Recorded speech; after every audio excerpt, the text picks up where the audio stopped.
हम इस बाग में आपको इन्फॉर्मेशन देना चाहते हैं कि जो प्लांटेशन जो करते हैं तो यहाँ बाग में आपको 12 बाय 12 फीट का डिस्टेंस है हर प्लांट के बीच में।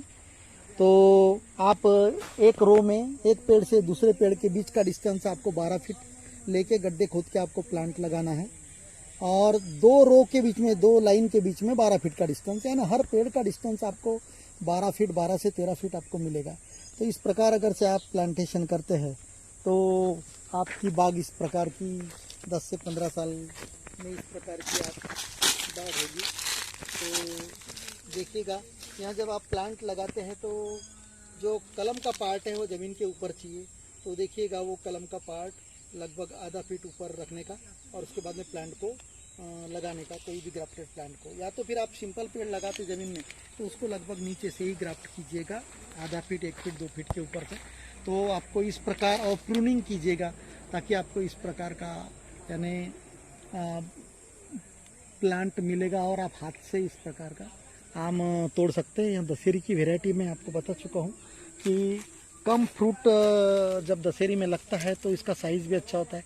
लगभग यहाँ 1 किलो में 4 से 5 बैठेगा यहाँ, यानी वजन। और ज़्यादा फल लगने से इसका साइज़ भी थोड़ा छोटा हो जाता है। फिर भी 1 किलो में 7 से 8 आम आपके 7 से 8 आम आपके वेट में आ जाते हैं। तो यहाँ लंगड़ा है, देखिएगा इसकी पत्ती में बता चुका हूँ, चौड़ी पत्ती रहती है यहाँ की। इस प्रकार चौड़ी पत्ती रहती है और उसकी मिड वेन जैसी ऊपर फूली हुई निकली हुई रहती है। इसकी एक खासियत है इसकी, ये ऐसी मिड वेन ऊपर निकली हुई रहती है यानी लंगड़ा की, ये देखिएगा। और फैला हुआ रहता है डोंगे के माफी के, देखिएगा इस प्रकार का इसका पहचान है इसकी। और एकदम कलर में, और इसका जो यहाँ से ब्रांचेस निकलती है वहाँ ग्रीन टाइप की निकलती है। जैसे मैं आपको बताना चाहूँगा कि यहाँ देखिएगा ग्रीन टाइप का यहाँ आपकी जब न्यू ब्रांचेस निकलती है तो जनरली इस प्रकार की ब्रांचेस निकलती है। इसकी एक पहचान है लंगड़ा की। और केसर में रेड कलर की निकलती है, केसर में। तो यहाँ पहचान है, लंगड़ा में ऐसी ग्रीन टाइप की निकलती है ब्रांचेस।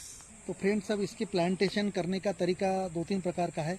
अगर से आपको लॉन्ग टर्म के लिए बाग चाहिए, 50 साल के लिए कम से कम या 100 साल के लिए, तो आप 1 मीटर यानी 3 फीट गहरा, 3 फीट चौड़ा और 3 फीट लंबा, तो 3 बाय 3 बाय फीट का, जिसे अपन 1 metre by 1 metre by 1 metre, 1 metre गहरा, 1 मीटर चौड़ा, 1 मीटर रुंदा, इस प्रकार से खोद के आपकी वहाँ की मिट्टी पूरी निकाल के 50% सॉइल के साथ में 50% कंपोस्ट और लगभग 5-7 किलो आप सुपर फॉस्फेट और 2 किलो लगभग आपको यूरिया डाल के मिक्स करके आपको गड्ढा भरने का और फिर प्लांटिंग करने के लिए।